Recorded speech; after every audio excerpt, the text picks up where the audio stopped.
Oh man, dude. Ha ha! Oh yeah. Oh yeah, we back right now, baby. We own that. We own that. Straight up. We own that. Just gotta wait for YouTube Studio. Always gotta wait for YouTube Studio. Right? Always gotta wait. Always. Then my camera decides to do a little trolling. Hmm. Alright. So let's see how we do here. Come on, Studio. Let's get it popping. Come on, you know what time it is. Don't you know what time it is? Technically, it's 11:22 p.m. But most importantly, baseball's back. Oh yeah. What's going on, everybody? Crazy Dog back with my first Guardians series preview stream of the year. For those who are new to the channel and you don't know how these usually go, after every series, at the conclusion of every series, and then before the next one begins, I do a little series recap, series preview live stream. And you will notice these streams are not monetized because I don't know what's going to happen in these things. I might crash out one of these times. If the Guardians look like ass in a series, I might crash the out. Oh, and what's up, Rays? I know you're ready for baseball. So, of course, you see in the title, this isn't just a series preview stream, but I'll also be previewing the roster itself, the team, going over the roster, talking about the lineup, the bench, the bullpen, the starting rotation. I did a little bit of that earlier when I was fighting with OBS because they kept trolling me and everything. I'll also be going over some guys we might see coming up through the minor leagues this year because I'm sure we'll be seeing some new faces by the time the All-Star break rolls around. So, roster review type thing. Not going to go through every game and give a season prediction. If I had to give an overall record prediction for this team based off of how we look compared to last year, yes, regressing.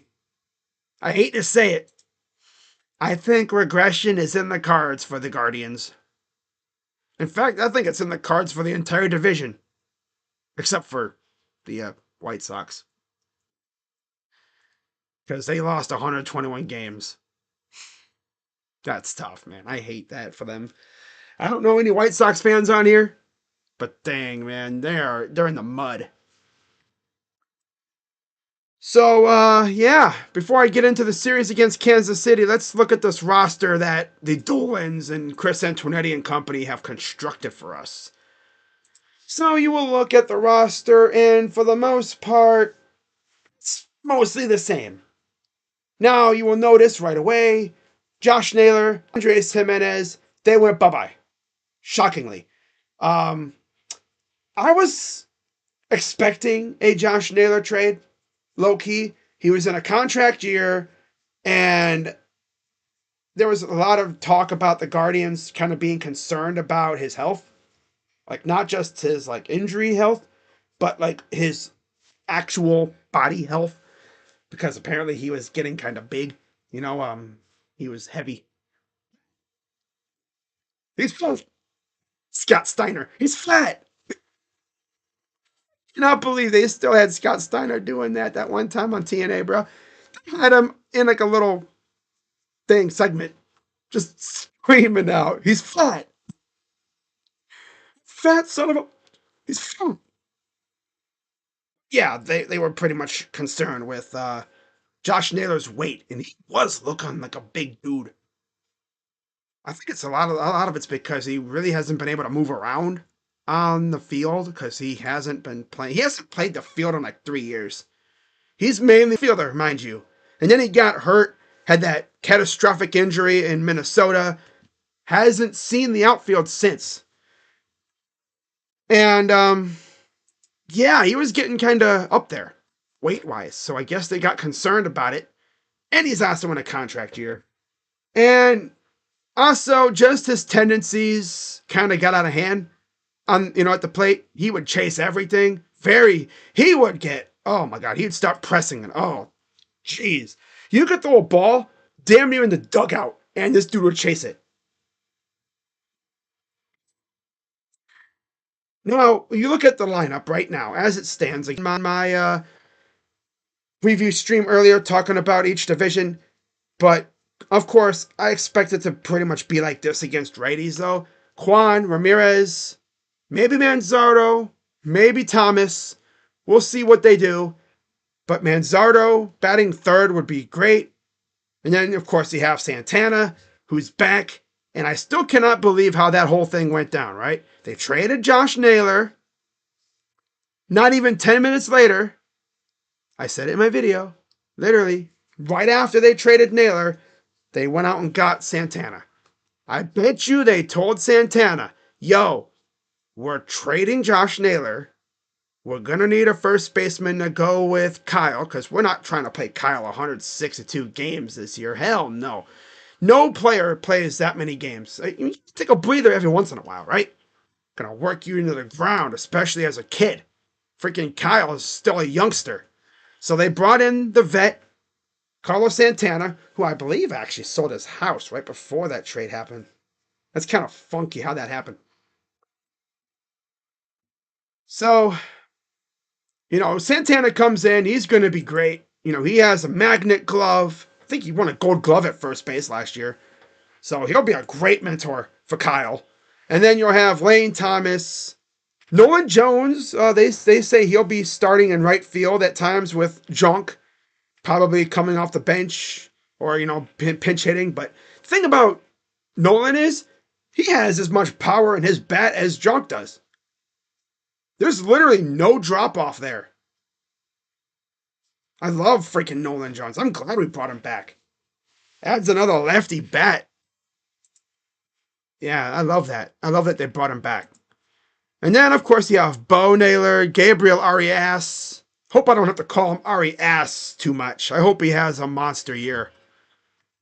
He's shown flashes, though. And then Brian Rocchio will be a shortstop. Now, it's interesting to note, it's important to note, option years. Especially for a guy like Brian Rocchio. Nolan Jones doesn't have any option years left. Neither does Arias. So if Arias comes out and stinks up the joint, Brito's waiting on deck up there, pretty much. He's waiting for his chance. Easily see them maybe switch on Brito at some point. That's what I would do. Because Schneemann doesn't bring anything. He had like a good week and a half or so and then did really nothing afterwards. But, I mean, we'll see what they do there. But you have your backup catcher, of course, in Hedges. The glue guy for the clubhouse. Although he was actually mashing a bit in spring training. I was like, wow, this dude actually can hit. If he does that, might have something. John Kinsey Noel, of course, first base outfield type. See what he can do in a full season. Daniel Schneemann and J-Rod. Jonathan Rodriguez. That is your bench right now. And you look at the rotation, and it's mostly solid. Tanner Bybee, Gavin Williams, Luis Ortiz, Ben Lively, and Logan Allen. I'm hella confident in 4 of the 5 guys. The one guy I'm not really confident in right now is Luis Ortiz. He was kind of stinking it up in spring training, but of course it's spring training. And we'll see how he does when it's live fire out there, when the bullets really be flying. I'm interested to see how he does in his first start. But yeah, he seems like he's a solid pitcher. He just has to lock in, that's all. I'm looking at the projections right now. The projected ERA is mostly like high threes and into the fours. So, not great stuff. But we'll see how it goes. Yeah. They're also projecting our starters to not get past 200 innings. So again, we'll see how that goes. And then bullpen. Jacob Junis, former Kansas City Royal, in the pen this year. See how he does. Tristan McKenzie taking a bullpen role. How does he go with it? Joey Cantillo, Tim Herron, Paul Sewald, Hunter Gaddis, Cade Smith, and Emmanuel Clase. So yeah, you look at that, and the Guardians actually spent a little money. Like they actually spent some money on pitching. Jacob Junis and Paul Sewald. Yep. Now, as far as who could we see coming in from injury at some point, well, Shane Bieber will be back probably by June.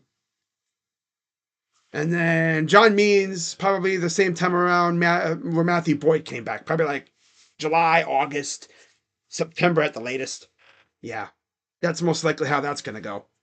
What's up, Rays? Of course. Jacob, I'm getting the Guardians channel tomorrow before the game tomorrow. Hey. Yeah, I'm kind of nervous about Dish Network because I know Bally's and Dish didn't really have a good relationship. They haven't been friends for like 5 years, so I don't know what the heck's going to happen with Dish. Hope they get a Dish channel, like Dish Network.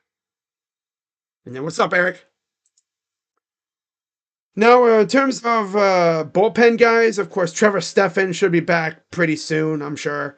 Sam Hentges, I don't think we're going to see him much because he just got hurt in September. I don't know when he'll be back. And then Sabrowski, really soon. I already know it. For real. I hope the scoreboard is better than the Bally's Sports one. It's going to be like what you would see for MLB Network. That's probably what it'll be like. Because it's an MLB broadcast. It'll just be like a little box on the bottom right corner. Or bottom, or top, maybe it's top left corner. It'll just be like what you'd see like for MLB Network. It's nothing special. It'll have be like a little box in the corner. Special. It'll have be like a little box in the corner with each team's logo. Standard. Nothing special. Unless the Guardians do something special, but I don't think they will. Because it's an MLB broadcast. So, because for those who didn't hear, the Guardians are no longer going to be on FanDuel or Bally's. Yeah, they're not going to be on FanDuel Sportsnet. So they're going to have their own little thing. Yep. I don't know how long this is going to go, but I mean, yeah. So a cheap team that's already been tight on funds is going to be even tighter on funds now. All right, so that's a look at the farm system and stuff. Not really much else to talk about there. Now, for the moment you've been waiting for, let's talk about this matchup against Kansas City, shall we? So, starting us off tomorrow at 4 o'clock or 4:10 p.m., we got Tanner Bibee against Cole Ragans. Now, against Tanner, Bobby Massey. I'm sorry, Bobby Massey. What?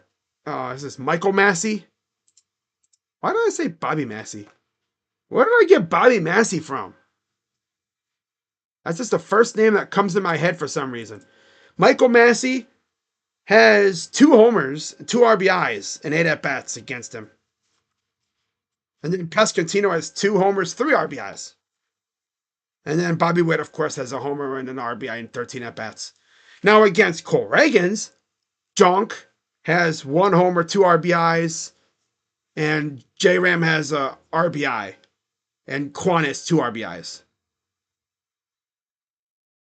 So, oh yeah, of course, Carlos Santana has a home run and an RBI too. So that'll be cool. Low spec on the mound again. Now, Tanner Bibee, 2-0 against the Royals with an ERA of 3.67, 26 Ks and 5 appearances. Last year, he faced them 4 times. Wow. and he won 2 of them. Best outing of the year last year was on June 6th, where he had 7 Ks in 5 innings. He was pretty dang good. Now, on the flip side, Cole Ragans is 0-2 with a 5.93 ERA and 13 strikeouts in 30 appearances against the Guardians. And one of those losses was with Texas, where we beat him up pretty good. He went 5 innings, 6 hits, 3 runs, or 3 earned, 4 runs allowed. Now, last year, June 29th, he took a loss again. Crippen. Twitch. God, MLB.com just takes forever. Maybe it's my computer. I don't know. My computer just wants to be insanely slow. It runs at its own pace. Again, it could also be Microsoft Edge. Microsoft. By the way, Phoenix getting smoked. 98-69. Hey, yo. Without Tatum? Makes us look even more ass because we lost to the freaking Suns. Jeez. So here we go. Career numbers against Williams. Garcia has an RBI. Isbell has an RBI. And Witt has an RBI. Wow. Okay. Now against Lugo, Los has a homer and an RBI. Lane Thomas has a homer and 2 RBIs.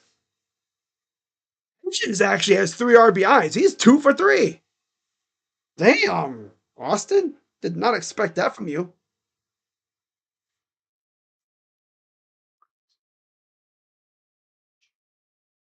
And then J Ram has 2 RBIs too. It's weird. So the Guardians, right? You can watch it on Guardians TV presented by Progressive. Do not remember the other teams having a sponsor with theirs. Maybe our scoreboard will be a little different. Maybe the Guardians are just so awesome that they have their own little broadcast, like, just to see like how they do it. How they're doing it.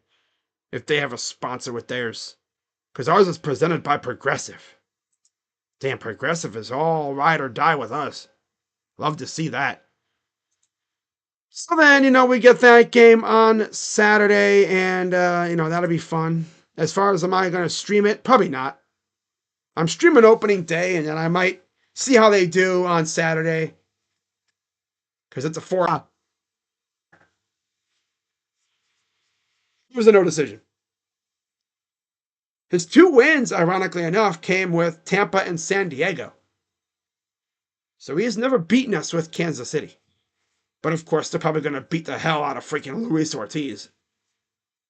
Now, against Ortiz, Kyle Isbell has a homer with 2 RBIs and 2 at-bats. Salvador Perez has a homer with 2 RBIs and 3 at-bats, 2 for 3. And then in terms of just RBIs, of course, Jonathan India has 2 RBIs, and that's actually it. So those 3 have gotten to Ortiz. Now against Wacha, I'm excited. Even though the Guardians had a quiet offseason, it's not like they ain't got nothing to look forward to. They have a nice farm system, and they're relying heavily on it. Because if our farm system was weak as crap, I'd be even more pissed that we didn't send anybody.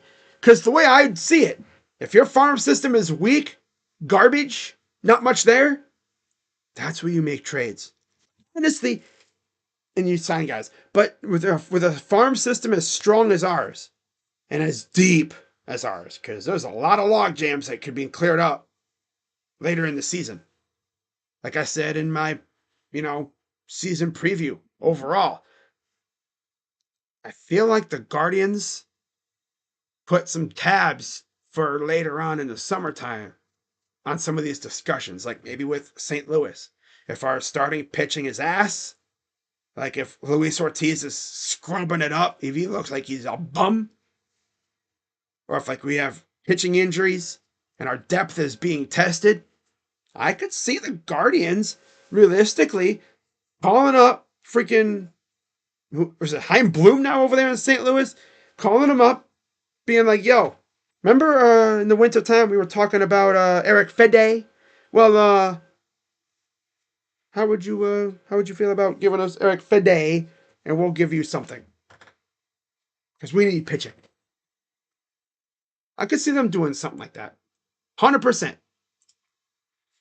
But I know a lot of you are wondering about NCAA, right? You know, am I going to do any March Madness games? Well, let's take a look at the schedule because I got to see how it lines up with the Cavs and the Guardians. So, oh yeah, that's right. You got freaking random ass NIT games too, and the purple CBI. It's funny about the whole thing. You have how many of these tournaments going on? You have like a Crown tournament, you have the NIT, you have the CBI tournament, College Basketball Invitational, and Ohio State chose to do none of that because they knew they needed to fix this damn roster. Get to work in the portal. Right? So, of course, tomorrow you have 4 games tomorrow.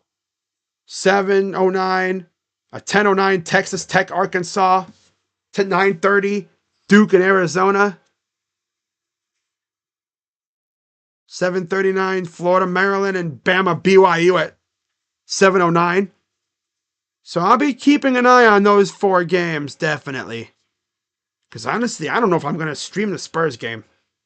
Depends on how I'm feeling after the Guardians game.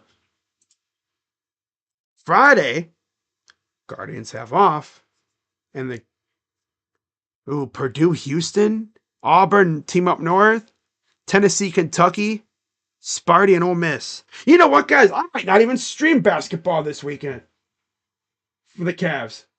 I might take this 2 days off and just sit back and just watch maybe some March Madness. Or at least keep an eye on it. Because I mean, I've streamed like 99% of these games. You know?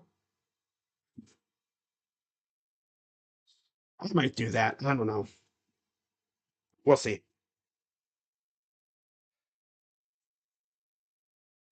Because, man, I'd be down to do Auburn and Team Up North if I was going to do a game. 9:30 p.m. at State Farm Arena. Oh, I might do that. I might do that. People might hate me for it because they want me to do the Cavs. But I mean, what is there to really for the Cavs to play for besides the number 1 seed?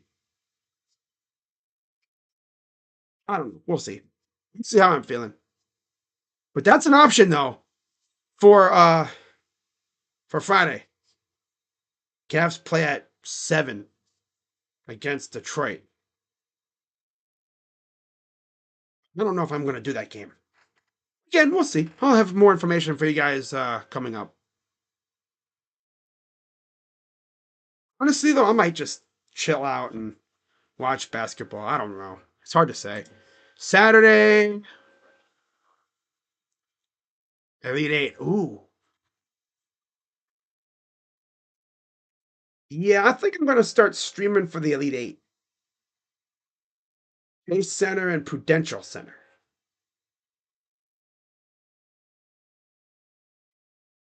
And then Sunday. Ooh. Okay, hang on. Hang on, guys. I might do that. I might just hold off for the Elite Eight. I'll probably do the Cavs games, and then what I'll do is I'll do the Elite Eight. Yeah, I'll do the Elite Eight stuff. Yeah.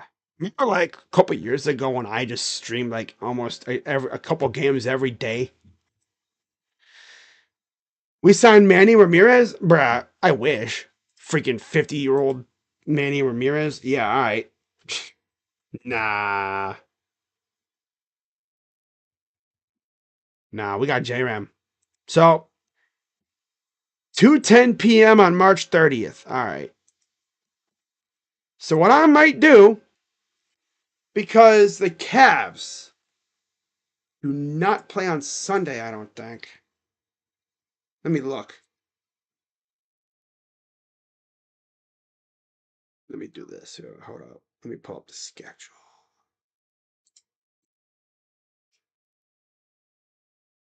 So the Guardians play at 2:10 on Sunday. And they play at 4 on Saturday, I believe. Yeah, they play at 4 on Saturday. Yeah. So what I might do, I'm not going to stream college ball these next couple days. But I might do it for the Elite Eight. I might do a game a day for the Elite Eight. Oh, they play at 3:30 against the Clippers. Oh, I might be able to do that. Oh yeah, because you know those Elite Eight games are going to be at night. There's only 2 games. They're going to be at night. Oh hell yeah, I'm doing that for sure. Hell yeah, I'll pick probably the later games. Wait, what's the bracket then? At State Farm and Lucas Oil. Let me see here. Hang on, guys. I gotta get a better idea of what the heck kind of games I'll be looking at. Hang on. I'm gonna look at the bracket real quick. Let me check out the bracket.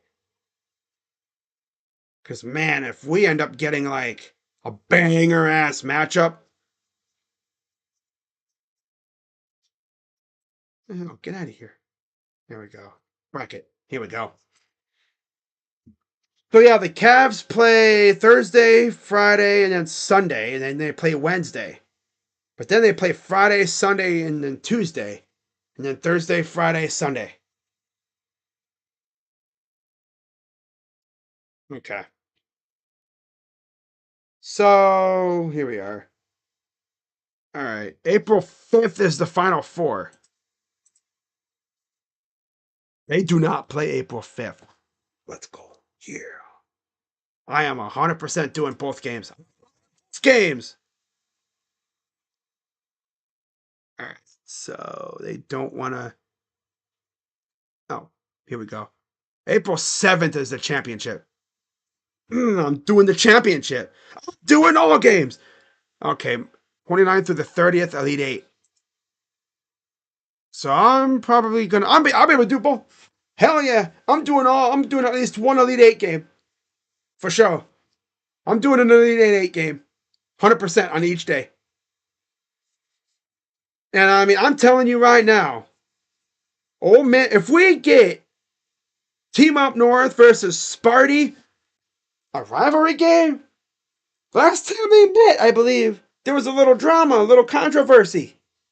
Yeah, because at Sparty Land, East Lansing, they have a tradition at the end of the game when they win or whatever. I don't know if they do it if they lose. The seniors go over to the logo and they kiss it, kind of like what they do at the Brickyard, right? When the victor goes to the bricks, kisses the bricks. Well, the seniors go to kiss the logo, and I guess the Team Up North players were being petty and they weren't having it. They were like standing on the logo and stuff, not giving them space. Man, if we get a rematch of that, but then again, we get freaking Auburn versus like Sparty, that'd be pretty cool. Tom Izzo. No, you'd have Tech and Arkansas, Florida, Maryland. Ooh, if we get Florida versus Arkansas, that'd be fun. Kentucky and Tennessee, March 28th at 7:39. Oh, March 28th at 7:30. I'm not doing that game because they're. Oh yeah, so the okay. If I was gonna do a game that day, March 28th.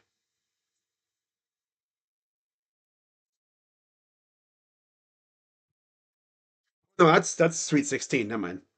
Duh. But if we get like Tennessee and Houston, I could probably do that. How about Purdue? Purdue and Tennessee would be funny because Did Purdue, Tennessee years ago. Carson Edwards going skull mode. Yeah, freaking Carson Edwards. Dude went berserk against freaking Tennessee. I remember that game too. I streamed it. But man, let us get Bama and Arizona, Bama and Duke. I got to do at least one Duke game. Yeah, I need to do a Duke game for sure. Or Arizona.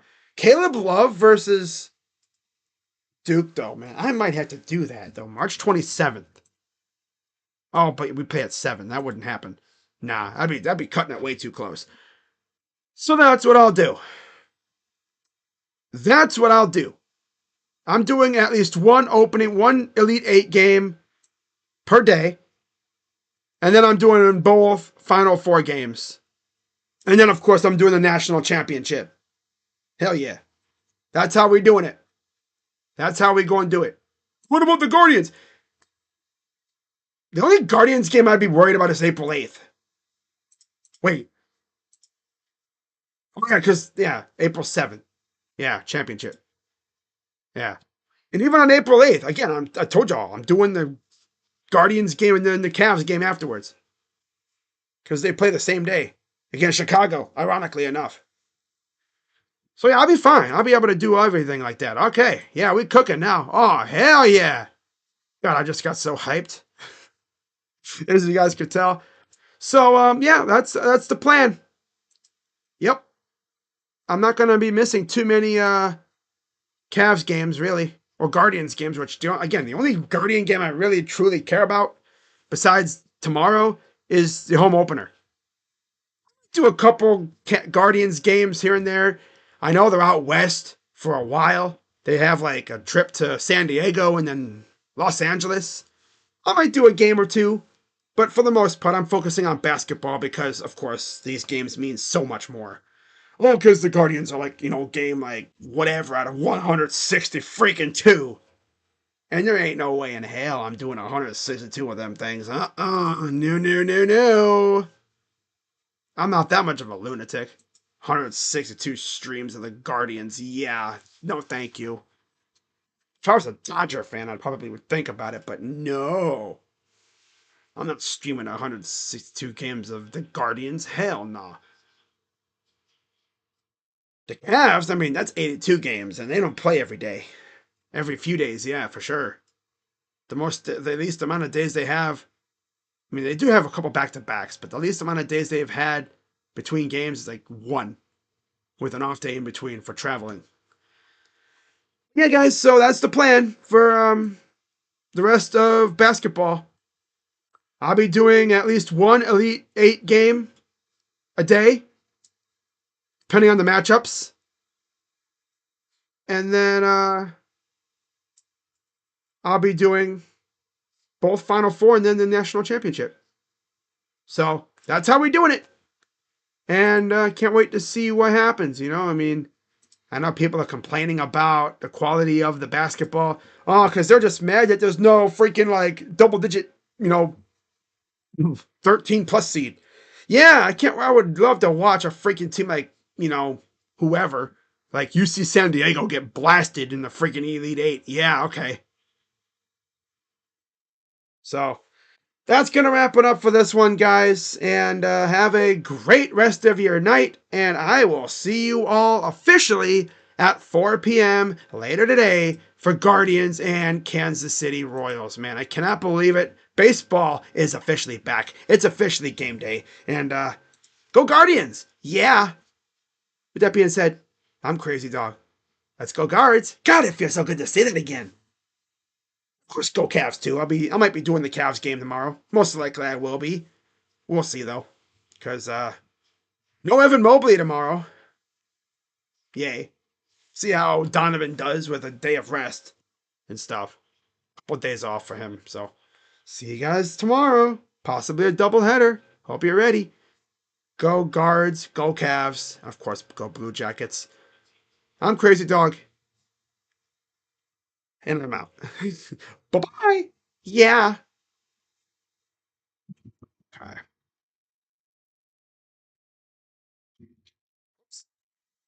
Yeah. Ooh, baby. Ooh, yeah.